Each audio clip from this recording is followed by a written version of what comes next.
Quando nós trabalhamos com restaurações em dentes posteriores com o sistema CEREC, muitas vezes existem algumas coisas que estão escondidas por trás do que parece simples. Eu vou mostrar para vocês um caso de uma cliente que me procurou e ela tinha uma queixa muito específica. Ela tinha um dente do lado esquerdo, um molar inferior, que tinha uma sensibilidade persistente, mesmo após a confecção de uma restauração cerâmica. Ao exame radiográfico, eu não percebi nenhuma alteração, o dente respondia normalmente ao teste de sensibilidade pulpar, então, diante disso, nossa conduta foi partir para o procedimento clínico.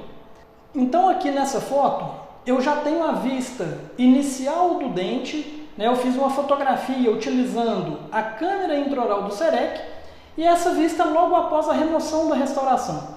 Então, ela era uma restauração cerâmica e eu esperava que, quando eu fosse remover essa restauração, eu tivesse uma grande dificuldade, exatamente pela própria cimentação adesiva. E, para minha surpresa, quando eu fiz a secção transversal da restauração, ela se descolou do dente com muita facilidade. Então, isso mostra para a gente, isso é característico de uma falha no procedimento adesivo. Todo o cimento ele veio aderido à cerâmica e o dente ficou com esse aspecto.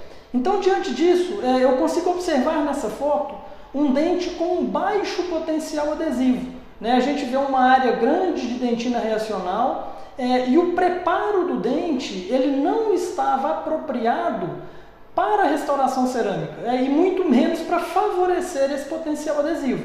Então, diante disso, o nosso próximo passo foi fazer todo um trabalho para melhorar as condições desse dente em relação ao seu potencial adesivo. Então, aqui nessa sequência, eu já vejo o meu dente reconstruído e com o preparo finalizado para a nova restauração cerâmica. Aqui vale lembrar dois detalhes, vale ressaltar dois detalhes importantes.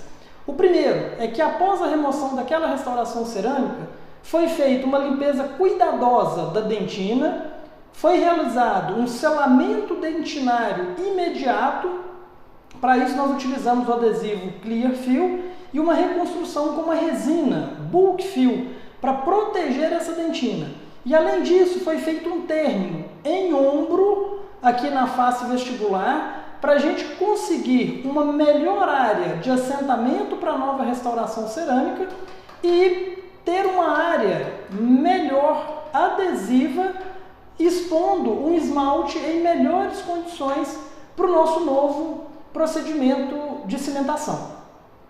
Uma vez executado o preparo dentário, eu entro na página de parâmetros, que aqui valem algumas considerações. Nesse caso, eu planejei realizar a cimentação com uma resina termicamente modificada. Nesse caso específico, eu utilizei a resina Z100 da 3M. Então, por isso, eu optei por usar um espaçador de 120 micrômetros, que vai me permitir um espaçamento radial suficiente para um bom assentamento da restauração e um espaço suficiente também para a minha técnica adesiva selecionada através da cimentação com a resina termicamente modificada. Então, por isso aqui o espaçador de 120. Em relação à resistência dos contatos proximais, resistência dos contatos oclusais e força dinâmica dos contatos, eu considero esses parâmetros fixos, que dificilmente eu vario em cada caso clínico. Então, esses seriam parâmetros fixos. Outros parâmetros que eu também vario de acordo com cada cenário clínico são espessura mínima radial e oclusal e espessura da margem. Dentro da minha filosofia, eu gosto de deixar a espessura mínima da restauração de acordo com as recomendações do fabricante. Nesse caso específico, eu tinha um dente rígido, eu não poderia, pelo menos não deveria, desgastar mais esse dente para não correr um risco de comprometimento endodôntico. Então, diante disso, qual foi a minha estratégia?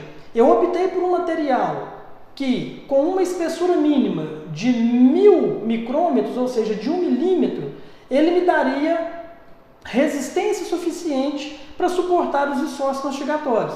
Então, nesse caso, eu optei por usar o IMEX como material restaurador. Como estou trabalhando em um dente posterior, invariavelmente eu utilizo IMEX de alta translucidez, ou seja, o bloco HT, para fazer esse tipo de restauração. Espessura de margem. Quando eu trabalho com preparos verticais, eu mantenho a espessura de margem em 150, porque se eu tenho um término de preparo que não tem espessura suficiente, eu preciso reforçar essa margem para que o material seja fresado em condições de me dar uma adaptação marginal precisa. Então, nesse caso específico, como eu tinha um preparo em ombro, eu voltei a minha espessura de margem para zero. Por quê? O meu próprio preparo, com a terminação em ombro, me daria a resistência necessária para o material restaurador. Então, eu não vejo a necessidade, nessa situação específica, de aumentar a espessura de margem. Definidos os parâmetros, é hora de calcular a restauração. Então, aqui o software fez um cálculo, aqui já temos o design pronto. E a primeira coisa que eu vou avaliar nessa situação? Tem uma sequência lógica de avaliação do meu design. O primeiro, a chave de oclusão, como esse dente ficou posicionado em relação à oclusão da paciente. Então, seria o posicionamento tridimensional desse dente. Segundo ponto, uma vez que a chave de oclusão foi considerada satisfatória, eu vou fazer uma análise dos contatos do modelo e dos contatos da restauração. Então, o que eu percebo? Que esse molar inferior, ele tem aqui nessa região poucos contatos oclusais. Esse tipo de contato ele não estabilizaria a oclusão da minha paciente. Então, existem várias formas de trabalhar esse design para conseguir o resultado oclusal desejado.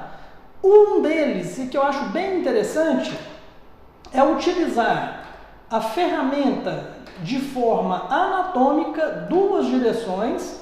E aqui o que eu vou fazer? Eu vou pegar o meu dente como um todo e vou levantar em direção ao oclusal, para que eu busque contatos oclusais mais estáveis.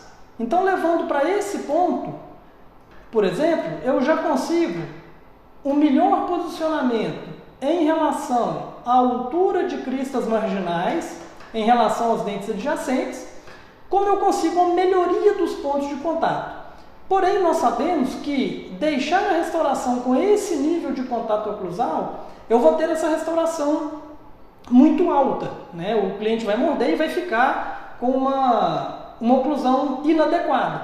Então, uma vez que eu estabeleci esse posicionamento tridimensional do meu dente, buscando melhores contatos, eu vou utilizar essa ferramenta de contatos.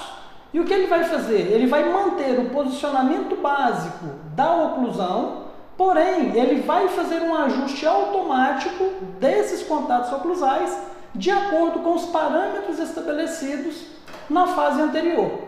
Então, eu tenho essa situação. O simples fato de tocar em contato oclusal me permite uma distribuição maior desses contatos.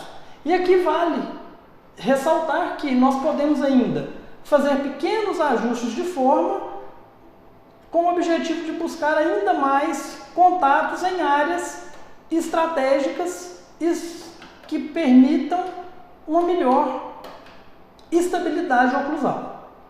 Definidos os contatos oclusais, eu vou trabalhar os contatos proximais. E eu também posso usar as mesmas ferramentas de ajuste. Por exemplo, ajuste de contato distal, ajuste de contato mesial, para adequar aos parâmetros estabelecidos. Então, se eu fiquei satisfeito, eu mantenho a ferramenta, o resultado dado pela ferramenta. Caso contrário, eu tenho a opção de anular esse ajuste e fazer uma correção manual desse design nessas faces. por exemplo, com a ferramenta adicionar ou com a ferramenta remover e também através da ferramenta suavizar. O interessante, quando eu trabalho nas áreas proximais, é que eu tenha uma maior área possível com azul turquesa e evite áreas de contato na cor verde, amarela ou vermelha, porque isso acaba trazendo muitas vezes um contato interproximal muito justo. Então, meu padrão são áreas com a maior área possível em azul turquesa, podendo ter alguns pontos em verde, que vão realmente garantir um contato interproximal que vai ter conforto para o paciente se alimentar, evitando a impactação de alimentos e ao mesmo tempo permitir a higienização adequada com o uso correto do fio dental. Uma vez definidos os parâmetros, nós vamos cair na tela de fabricação. E aqui tem uma outra dica que é bem interessante. Quando eu trabalho o preparo dental de uma maneira adequada, qual que é o meu principal objetivo? É ter uma área interna da restauração totalmente suave, totalmente regular, para que eu tenha uma espessura uniforme de cimento. Isso é um fator que é de extrema relevância. E nesse caso, vale ressaltar que existem basicamente duas formas, dois modos de fresagem. Eu tenho aqui o modo padrão, que é um modo que leva em conta a geometria do meu instrumento de fresagem para eliminar alguma área retentiva ou para permitir um maior alcance da área de fresagem. Então, como eu trabalho aqui nessa tela de fresagem? Eu primeiro, sempre que possível, eu vou buscar o modo de fresagem em faceta, porque ele vai me dar essa área regular. Porém, eu preciso conferir se não existe nenhuma área de interferência interna da restauração sobre o preparo. Caso contrário, eu não tenho um assentamento da prótese adequado. Então, nesse caso, quando eu faço uma visão interna da minha restauração através do meu modelo de trabalho, eu consigo perceber que realmente eu não tenho nenhuma interferência interna. Isso me permite fazer uma fresagem que vai me dar uma superfície interna uniforme, garantindo um perfeito assentamento da minha restauração. Então, se nesse caso o meu preparo não fosse regular e eu visse uma projeção do meu preparo para dentro da restauração, eu me veria obrigado a, caso eu não desejasse repreparar o meu dente para corrigir essa alteração, eu poderia fazer a fresagem no modo padrão, que esse modo padrão ele vai eliminar alguma área retentiva. Então, nesse caso, como o meu preparo foi adequado, eu vou optar pelo modo de faceta. Então, esse foi o caso da nossa semana. Eu espero, sinceramente, ter contribuído para facilitar cada dia mais o uso do CEREC na sua clínica diária. Um abraço, até a próxima!